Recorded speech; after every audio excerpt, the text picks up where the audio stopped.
कैसे हैं आप सब। गृह शिक्षा पर मैं पूजा सुरोई आपका फिर से स्वागत करती हूँ एक नए और इंटरेस्टिंग टॉपिक के साथ। मैंने लास्ट वीडियो में संधि के बारे में परिचय दिया था कि संधियां कितने प्रकार की होती हैं। ठीक है, उसमें भी स्वर संधि कितने प्रकार की होती है। संधि 3 प्रकार की होती है, जिसमें स्वर, व्यंजन और विसर्ग संधि। जो हमारा स्वर संधि है वो भी हमारे 5 प्रकार की होती है। ठीक है, आज हम वो पांचों प्रकार एक साथ पढ़ेंगे, वो भी ट्रिक के साथ। जो चीज काम आने वाली है सिर्फ वही मैं आपको बताऊंगी, फालतू का कुछ नहीं बताऊंगी। ये सबसे इंपॉर्टेंट टॉपिक है आपके लिए और सबसे बड़ा भी है। कहते हैं ना, वर्णमाला और संधि 2 इतने बड़े टॉपिक हैं जिनको करने के लिए 2-3 क्लास लगती ही लगती है। ठीक है, चलो आज ट्रिक के साथ हम संधियां सीखेंगे। आज हमारी चल रही है दीर्घ संधि। ठीक है, दीर्घ संधि का एक सबसे इंपॉर्टेंट पार्ट है इसका सूत्र। ठीक है, अक सवर्णेन दीर्घ, ये अक्सर एग्जाम में पूछा जाने वाला क्वेश्चन है। किसी भी संधि का सूत्र आपको नहीं छोड़ना है, जो आपको याद करना ही करना है, क्योंकि कई बार क्वेश्चन उसमें से भी बन जाता है। ठीक है, अब हमारी जो ट्रिक है वो ये होगी। वैसे तो इस संधि का जो हमारा नियम है वो ये है कि किसी भी स्वर के बाद सेम स्वर आता है तो उसका हमारा दीर्घ हो जाता है, दीर्घ स्वर वहां पे बनता है। जैसे कि अब हमारा देवालय है, हम देवालय को ले लेते हैं, तो देवालय में ए है, देव के बाद ए है, ठीक है, प्लस आ है, सेम स्वर है। ठीक है, वहां हमारा दीर्घ स्वर हो जाएगा। इस तरीके से हमारी देवालय बनी। ठीक है, रवीश है, रवीश में हमारा छोटा ई है। ठीक है, और यहां हमारा जो बन गया वो बड़ा ई, तो कुल मिला के दीर्घ ही हो जाएगा। ठीक है, यहाँ पे हमारा छोटा ऊ है, ये भी छोटा ऊ है, लेकिन दीर्घ ऊ हो जाएगा। वैसे तो ये अगर डिटेल पढ़ेंगे तो ये होती है, अदरवाइज तुम्हें कुछ नहीं पढ़ना है, सीधा एक ट्रिक सीखो। ट्रिक ये है कि जिस अक्षर में तुम्हें आ, बड़ा आ, बड़ी ई और बड़ा ऊ नजर आए, समझ जाओ आंख मीच के दीर्घ संधि है। क्या है? दीर्घ संधि है।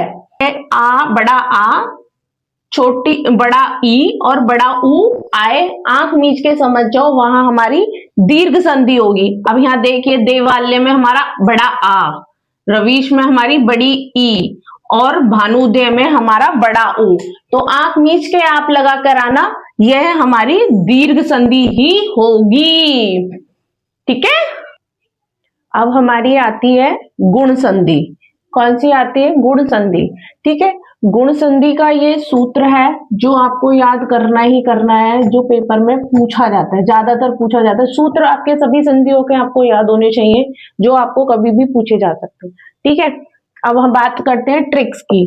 अब हम ट्रिक्स पे जाएं। वैसे तो इसका जो नियम है वो ये है कि ठीक है, वैसे जो इसका नियम है वो ये है कि ए या आ के बाद अगर छोटी ई या बड़ी ई, ठीक है, आती है तो ई का हमारा ए हो जाएगा। ठीक है, ई का हमारा ए हो जाएगा। ए आ के बाद अगर छोटी ई या बड़ी ई आती है तो इसका क्या हो जाएगा? ए। ठीक है, और ए और आ के बाद अगर हमारा छोटा ऊ और बड़ा ऊ आता है तो हो जाएगा हमारा ओ।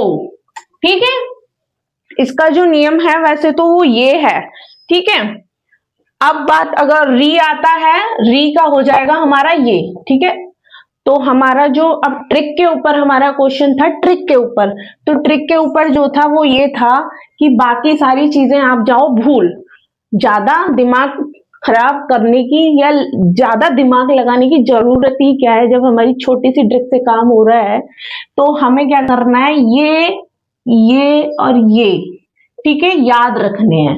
ठीक है, जहां भी ए या ओ या री ऊपर जो होता है, ठीक है, दिखे वहां आंख बंद करके आप ये लगा दीजिए, आंख बिल्कुल बिना सोचे समझे लगा दीजिए कि वहां हमारी गुण संधि होगी। जैसे सुरेंद्र है, सुरेंद्र में ए आ रहा है बीच में, तो वहां हमारी गुण संधि होगी।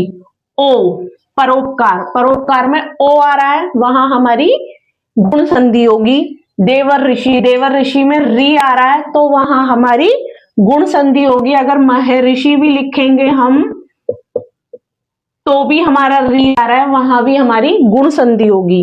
रमेश में हमारा ए आ रहा है, ठीक है, तो वहां भी हमारी गुण संधि ही होगी। ठीक है, ओके।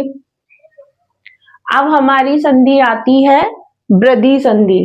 ठीक है, स्वर संधि की अंदर आती हैं ये 5 संधियां, जिनमें से अब हमारा टॉपिक चल रहा है वृद्धि संधि।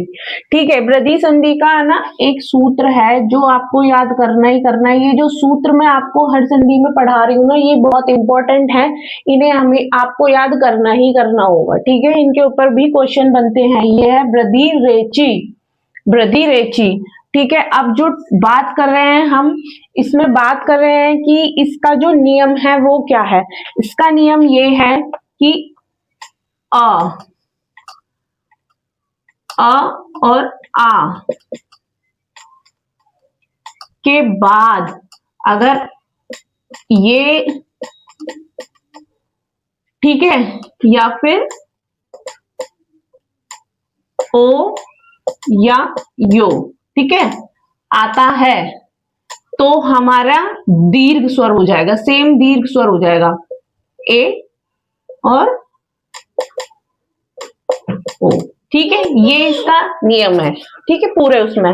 लेकिन अब हम बात करेंगे ट्रिक की, तो ट्रिक में क्या आएगा, ट्रिक में आएगा हमारा ए और ओ। हमें बस ये 2 चीजें याद रखनी है, ये 2 चीजें याद रखनी है। जहां भी जिस भी शब्द में ये आपको दिखाई दे, आंख बंद करके उसको वृद्धि संधि के लिए टिक कर दो।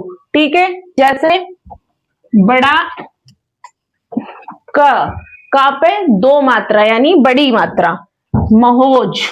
ठीक है, इस पे भी 2 मात्रा, यानी ये चल रहा है ना मौषध, महाऔषध, ये था महाऔषध, ये हुआ हमारा महोषध।